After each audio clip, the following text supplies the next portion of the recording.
Last ఆ, time 4 ఏళ్ళు ఎన్డీఏలో భాగస్వామిగా ఉండి చివరి క్షణంలో ఓన్లీ ప్రత్యేక హోదా అనే ఒక సమస్య మీద తెలుగుదేశం బయటకు వచ్చింది. ఈ ప్రత్యేక హోదాని ఇప్పుడు వీళ్ళు ఎలాంటి హామీ ఇవ్వలేదు తెలుగుదేశం. మొన్న మేనిఫెస్టోలో కానీ కూటమి కానీ ఎవరు దీన్ని వీళ్ళు అండ్ మీరు మీ సలహా ఏంటి? ప్రత్యేక హోదాని అడగాలన్నా లేకపోతే ప్రత్యేక హోదాకు బదులు ప్రత్యేక హోదా అంటే సాధ్యం అవుతుందా మీ దృష్టిలో? అంటే ఇప్పుడు రాష్ట్ర విభజన అనేది చాలా ప్రత్యేకమైనటువంటి ఎక్సర్సైజ్ అది. కానీ సందర్భం. గతంలో జ బీహార్‌లో అయింది, జార్ఖండ్, మధ్యప్రదేశ్‌లో ఛత్తీస్‌గఢ్, అలాగే ఉత్తరాఖండ్, ఉత్తరప్రదేశ్ అయ్యాయి. అప్పుడు నేను కేబినెట్ మీటింగ్స్‌లో అద్వానీ గారు దానికి చైర్మన్‌గా ఉండేవారు. ఆయన ఎప్పుడూ అంటుండేవారు, మనం ఇలాగ విభజిస్తున్నాం, మరి దానివల్ల ఎంత నష్టం వస్తుంది ప్రజలకి అందరికీ అని ఆయనే అనేవారు మీటింగుల్లో. దానివల్ల ఏంటవుతుందంటే ఒక రాష్ట్రానికి చాలా ఆ, అక్కడి నుంచి క్యాపిటల్ని ఇక్కడ షిఫ్ట్ చేసుకోవడం, ఆఫీసులను డివైడ్ చేయడం అని మామూలు విషయం కాదు అది.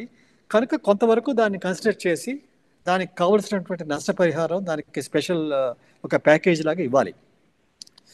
కానీ ఏంటవుతుందంటే ఇప్పుడు ఆంధ్రప్రదేశ్కి ఇస్తే బీహార్కి ఇవ్వాలి, అందరికి ఇవ్వాలి, డిమాండ్ వస్తుంది, తప్పకుండా వస్తుంది. కానీ తప్పదు అది, ఎందుకంటే ఒక డెసిషన్ తీసుకున్నారు.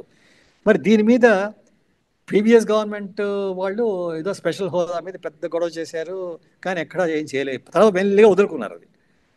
నేను నా ఉత్తరంలో రాసింది ఏంటంటే, అయ్యా మీరు రాతపూర్వకంగా హామీలు తీసుకోండి, ఎందుకంటే మాకు ఎన్డీఏ గవర్నమెంట్ హామీలు ఇస్తారు కానీ ఆ హామీలని పూర్తిగా దాన్ని గౌరవించరు, కనుక మీరు రాతపూర్వకంగా తీసుకొని ఆ హామీలను మీరు అమలు చేసేటట్టు చేయాలని రాశారు. విభజన హామీలు కూడా ఇంతవరకు అమలు చేయలేదండి. 5 ఏళ్ళు అయిపోయింది కదా. టెన్ అవును, ఇయర్స్ అయిపోతుంది విభజన. నిధుల బదలాయింపు, ఆస్తుల పంపకాలు ఇవి ఇంతవరకు 10 ఏళ్ళైనా అడ్రస్ చేయలేదు. చేయలేదు. అంటే దీన్ని కూర్చోవాలి, కూర్చొని చేయాలి. అంత సులభం కాదు, ఇది మామూలు విషయం కాదు. పొలిటికల్గా, రాజకీయంగా చాలా డిఫికల్ట్ ఇది. కానీ దీనికి చెయ్యాలి. ఎన్నాళ్ళు అలాగా కంటిన్యూ అవుతుంది? చాలామంది, చాలా ఆఫీసులు ఇంకా అక్కడే ఉన్నాయి, అది ఇంకా పూర్తిగా విభజన అవ్వలేదు. డివిజన్, ఆస్తులు, అసెట్స్ అన్ని చెయ్యాలి. అది పెట్టాలి, ఒక కమిటీని పెట్టి చెయ్యాలి. దాని మీద దృఢమైనటువంటి ప్రజలు ఈ తీసుకోవాలి. విషయాల మీద ప్రజల నుంచి అంత స్పందన ఎక్కువ కనిపించడం లేదు అనిపిస్తుంది. అది చేసినట్టు కనిపించదు.